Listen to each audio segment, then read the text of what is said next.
मी ना म्हशीचं तूप बनवलं होतं आणि तूप बनवताच मला ना लाडू बनवायची इच्छा झाली. चला म्हटलं तूप आहे तर मस्त असे साजूक तुपातले इन्स्टंट होणारे लाडू बनवूया. तर ह्या ठिकाणी ना मी 1 वाटीभर मस्त असं गव्हाचं पीठ घेतलं आहे, जे आपण रेग्युलर चपातीसाठी वापरतो तेच पीठ या ठिकाणी वापरलं आहे मी. त्याला छान असं मी भाजून घेते तुपामध्ये आणि तुपाचं या ठिकाणी जास्त काही प्रमाण नाही आहे. तुम्ही कमी टाकू शकता किंवा जास्त टाकू शकता, पूर्णपणे तुमची चॉईस. पण लाडू बांधता येतील एवढं तरी तूप आपल्याला याच्यात टाकावं लागतं.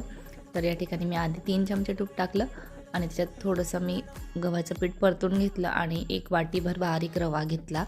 तर या ठिकाणी ना मी रवा आणि पिठीचे लाडू बनवते. तुमच्याकडे काय म्हणतात ते मला माहीत नाही, पण आमच्याकडे रवा आणि पिठी असंच म्हणतात. तर लागेल तसं तूप मी या ठिकाणी ॲड करते. तर आधी मी 3 चमचे टाकलं होतं, नंतर 2 मोठे चमचे मी तूप या ठिकाणी यूज करते आणि छान असं मंद गॅसवर आपल्याला खमंग या ठिकाणी हे पीठ भाजून घ्यायचं आहे, रवा आणि पीठ.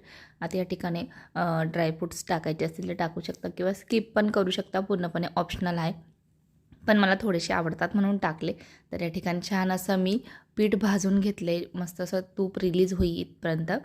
आणि या ठिकाणी पिठी साखरमध्येच मी वेलदोडे टाकले होते पिठी साखर दळताना. तर वेलदोडे पण त्याच्यात दळून घेतले आणि वाटीभर पिठी साखर या ठिकाणी टाकली. गोड तुमच्या आवडीनुसार कमी जास्त करू शकता तुम्ही. आणि छान असं मिक्स झाल्यानंतर याचे मस्त असं गोल गरगरीत लाडू बांधून टाकायचे. एकदम सोपी रेसिपी आहे आणि झटपट होणारी आणि मुलांनासुद्धा खूप जास्त आवडते. माझ्या मुलाला तर पर्सनली खूप आवडतात, म्हणून त्याच्यासाठी मी पटकन बनवले. तर या ठिकाणी गोल गरगरीत माझा लाडू तयार झाला आहे.